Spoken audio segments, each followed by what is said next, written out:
एक स्त्री का अपहरण के लिए एक रावण को पुतला को जलाया जाता है, तो मैं उनका भी एविडेंस रखा हूं कि इंद्रदेव ने गौतम ऋषि का पत्नी अहिल्या को साथ बलात्कार किया, उसका दहन क्यों नहीं? राजा पांडु ने माधुरी के साथ बलात्कार किया, उसका दहन क्यों नहीं?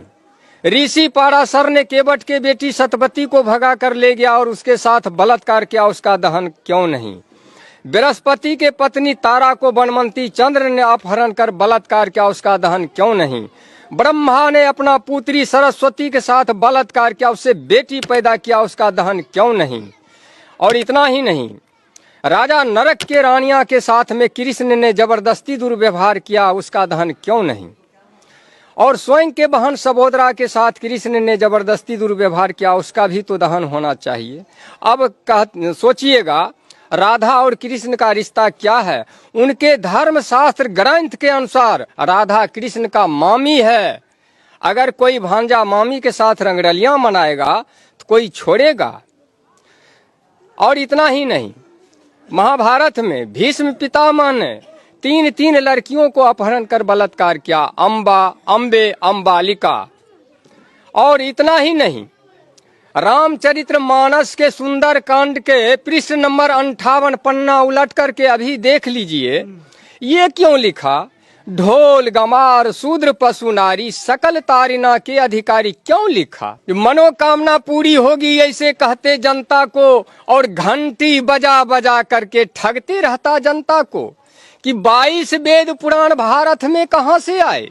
क्या ऊपर से आसमान ने टपकाए?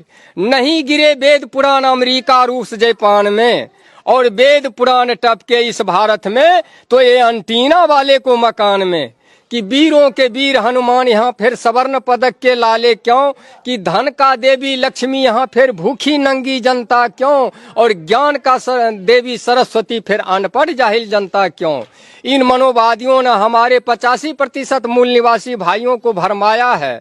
अरे अब तो समझ जाओ, हमारे अकल पर पड़ गया ताला है। 85% मूल निवासी भाइयों, अरे इन पत्थरों के मूर्तों से सर टकराते टकराते मर जाओगे, लेकिन इस समस्या से निजात कभी नहीं पा सकते हो। अब 33 करोड़ देवी देवता को पैदा करके छोड़ दिया है, जिसके पीछे हम 85% उलझे हुए हैं। हम असली बात को समझ नहीं रहे हैं, हम बर्बाद हैं, हम उजड़ रहे हैं, लेकिन असली बात को हम समझ नहीं रहे हैं।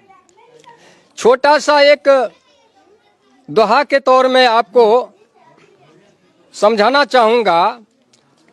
अब आप 10 गो मिट्टी का चूहा बना लीजिए और चूहे को रंग में पेंट पोचारा करके किसी चूहे को बिल पर रख दीजिए, और इधर से 5 गो बिल्ली को इंडिकेट कीजिए, तो क्या मिट्टी का चूहा को बिल्ली कैच करेगा? नहीं, कभी नहीं कर सकता है। 10 गो मिट्टी का खरगोश बना लीजिए और खरगोश के रंग में पेंट पोचारा करके किसी झाड़ी में छुपा दें, और इधर से 10 गो कुत्ता को इंडिकेट करें, क्या मिट्टी का खरगोश का कुत्ता कैच करेगा? कभी नहीं कर सकता है।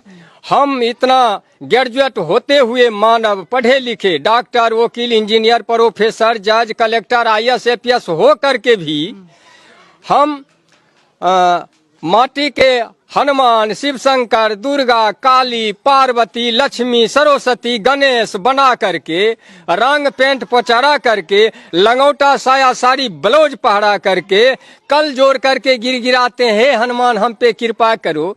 क्या हनुमान के पास में बैंक बैलेंस है जो आपको 10-20 हजार रुपया से मदद कर देगा? क्या लक्ष्मी, सरस्वती, काली के पास में लाइन प्रॉपर्टी है जो 10-20 बीघा जमीन को रजिस्ट्री कर देगा? इसका मतलब हम असल नकल को पहचान करने में हम उस कुत्ता और बिल्ली से भी गए गुजरे मानव हैं। साथियों, इस बात को समझना होगा। जब तक नहीं हमारा ये 85% आदमी समझेगा, तब तक ये समस्या में उलझे रह जाएंगे।